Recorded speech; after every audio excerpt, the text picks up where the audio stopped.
السلام علیکم ورحمۃ اللہ وبرکاتہ۔ حضرت ابوبکر صدیق رضی اللہ تعالیٰ عنہ کی سخاوت کے متعلق چند واقعات۔ حضرت جابر رضی اللہ تعالیٰ عنہ فرماتے ہیں کہ ایک مرتبہ میں حضرت ابوبکر صدیق رضی اللہ تعالیٰ عنہ سے کچھ مانگنے حاضر ہوا تو آپ نے مجھے منع کر دیا، پھر حاضر ہوا پھر منع کر دیا تو میں نے عرض کیا یا تو آپ مجھے عطا فرمائیں یا میں سمجھوں گا کہ آپ مجھ پر بخل کر رہے ہیں۔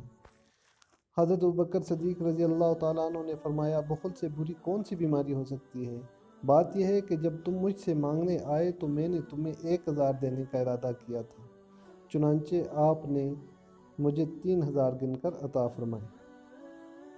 ایک دوسرا واقعہ حضرت عمر رضی اللہ تعالیٰ عنہ فرماتے ہیں کہ ایک مرتبہ حضرت صلی اللہ علیہ وآلہ وسلم نے ہمیں صدقہ کا حکم دیا۔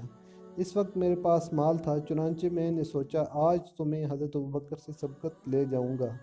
چنانچہ میں آدھا مال لے کر حضور صلی اللہ علیہ وآلہ وسلم کی خدمت میں حاضر ہوا تو آپ نے فرمایا کہ عمر گھر والوں کے لیے کیا چھوڑا؟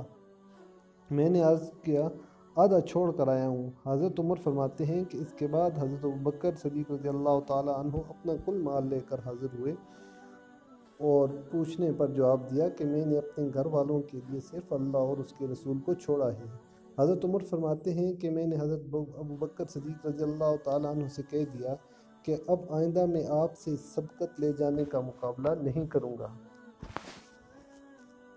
حضرت ابوبکر صدیق رضی اللہ تعالیٰ عنہ جب اسلام لائے تو 40,000 درہم کے مالک تھے۔